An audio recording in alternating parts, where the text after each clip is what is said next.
everyone, it's daytime. I'm Buster the Fox, and welcome back to the HaHaCienda, where the giggles are large and the episode length is short. So, in the last episode, we did the dragon fight. That's about it. In this episode, it's time to start building a few farms beyond what we already have. This here is the community chicken cooker.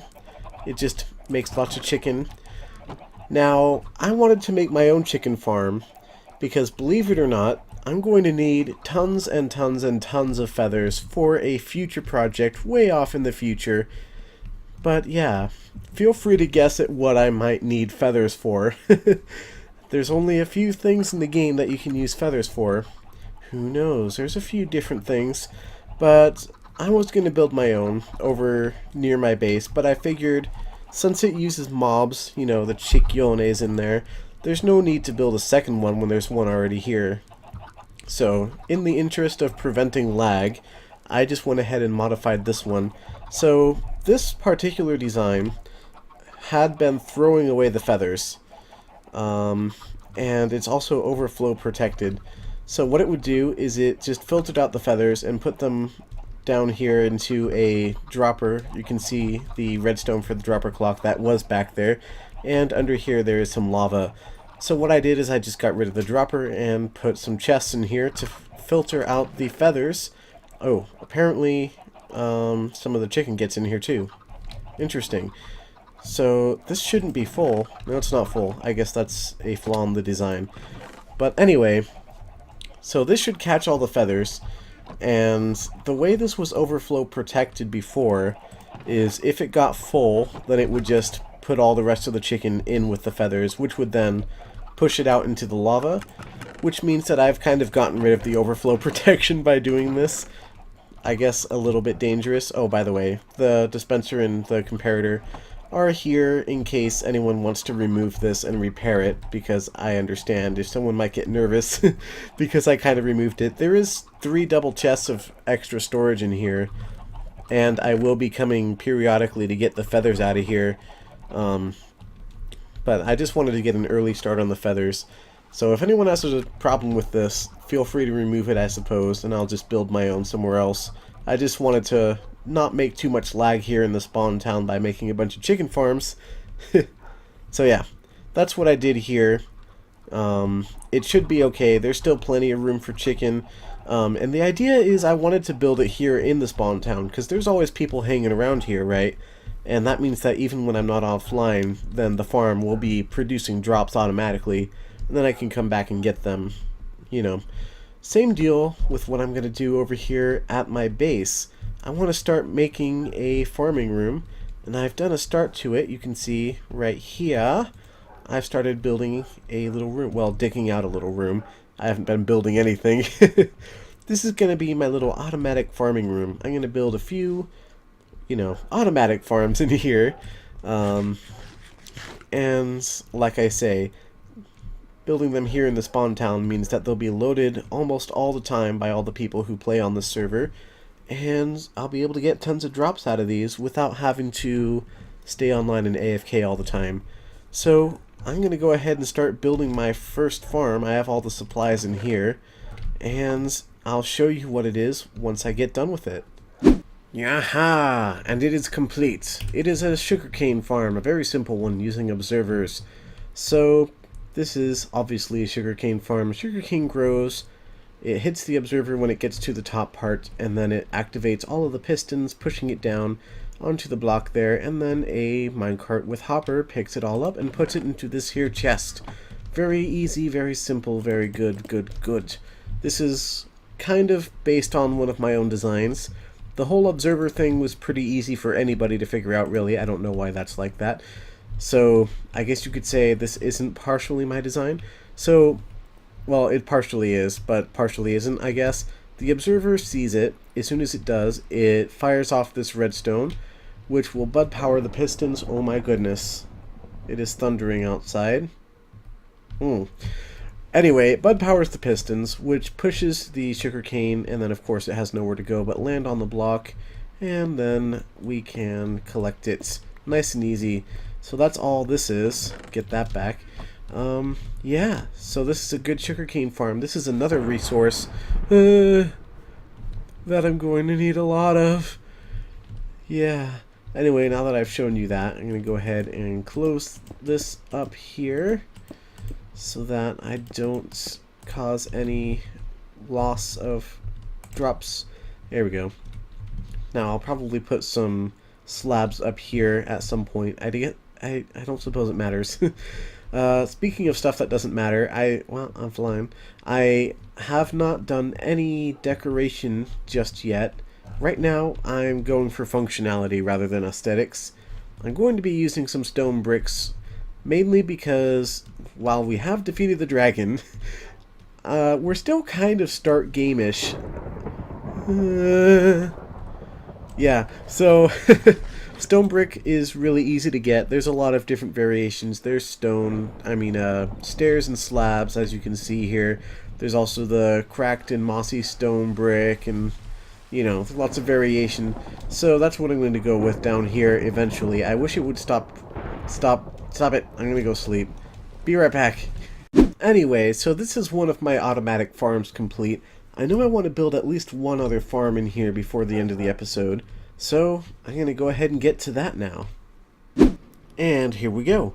This is the second farm that I wanted to build in here. It is a pumpkin and melon farm. This is a design by the one, the only A-String, who is also a former island member. He is not on the server, but he built this design. So yeah, there's pumpkin, melon, pumpkin, melon, pumpkin, melon, or vice versa, whatever. Basically, whenever it grows, the observer sees it, goes into a monostable circuit back there, and then there's a bit of redstone that activates the piston, which breaks the pumpkin or melon. Then it just lays there, and once again, you guessed it, oops, crud. As I was saying, then there's a minecart hopper under here that picks it all up and puts it in there.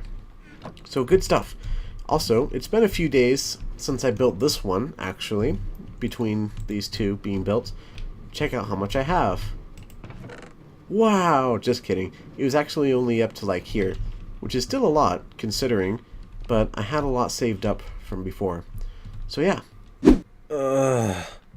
Everyone, I died and I lost all my stuff.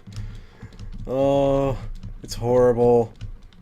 But thankfully, thanks to the good old Discord, I was able to ask people to help me out.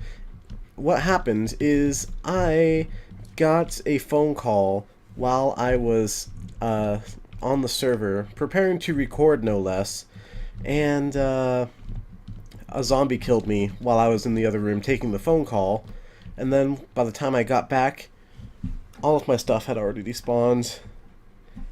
But, as you can see by my 26 levels, I've been getting my stuff back, and Engineer Wilkie, he's the man. He got me my stuff back. Oh yes. Plus, he gave me an elytra that has mending on it. He did not cheat this stuff back in using creative. He actually made this stuff and gave it to me. What a gentleman. What a scholar. Oh, beautiful. Thank you, thank you, thank you, Wilkie.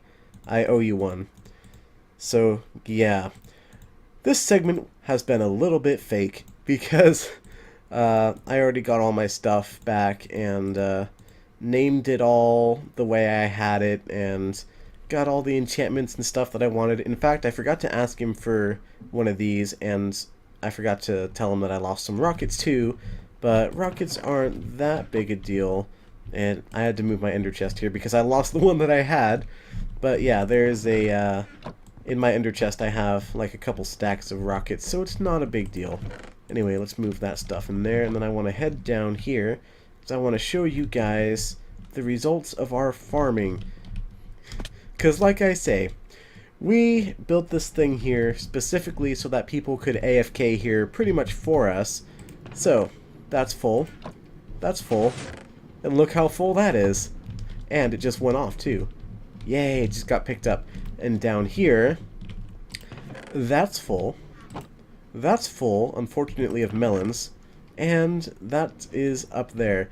The thing about melons being unfortunate is that this isn't full of pumpkins yet, so I already knew that melons grew more often than pumpkins. But anyway, remember that whole thing I said about stone bricks being here?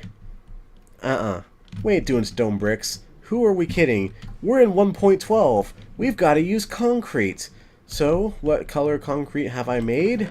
It's not in here. I'm going to use a specific color of concrete to decorate that room, but I'm going to save that for later because I'm actually out of time for this episode.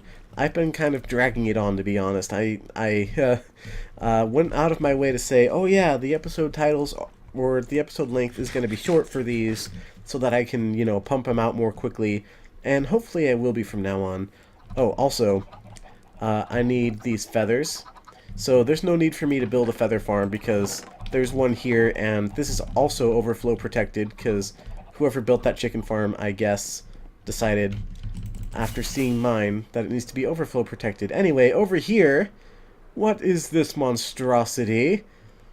With all these jokers eating whatever and then pooping stuff out. This, if you listen in there... What's that the sound of? Oh my. That, my friends, is the sound of iron golems dying, because this is an Iron Titan. Oh yes. I'm so glad we have this. So I know that Engineer Wilkie helped with this. There's a whole list of stuff here. I'll just go through this real quick. They call it the Iron Foundry, even though the Iron Foundry is the name of another iron farm previous to the Titan, but whatever. So, there's all this stuff. You can pause the video and read that, I suppose, if you want. But here, it is built by Skip-A-Beat, Winchester, D-Loner, and Dagda. And then Engineer Wilkie designed the thing, built by all of these people, and built by, I don't understand. Oh wait, the Titan was originally, I don't understand this. Anyway, those are all the people who worked on this. So, what do we do here? Well, here's a shulker filling station full of iron block stacks. Here's another one. And there are all of these iron stations here that are all full of iron. So what you do is you break the chest. I don't know if there's a second chest above there. It would be best if there were. Looks like there's another double chest. But anyway, what I would do is I put stuff away in the chest or whatever. And you can see in one of these shulker boxes here. Of course, it's the last one I could have possibly checked. This one is full of blocks of iron. This is where we're getting all of our iron from, you guys. So you just close this, you get a ton of stuff, put it on the floor, and then what do? You do, I guess I have to click on that, or here, yes. You do iron blocks, and then you just pow, you shift click it in there, and it puts it all in there, and then you craft it and craft it and craft it, and then it gets put in here, which then there's a hopper under there that takes it out and does something like that. No, it puts it up into this big, huge iron block storage system, which then you can take out the iron blocks with your shulker boxes. So, infinite iron on the server. I've never had that before. That's very good. I like that. Have I never had that before on a server? Something tells me I haven't. The island had a lot, but it wasn't a Titan. Oh, Leechno definitely doesn't have a Titan or anything like that. Nope, I think this is the first server I've been on that has this much free iron just sitting around. So yeah, it's pretty awesome. Anyway, that's all the time I have for today. Thank you guys ever so much for watching. Please remember to leave a like, and don't forget to subscribe before you go. But until next time, goodbye everyone. It's nighttime.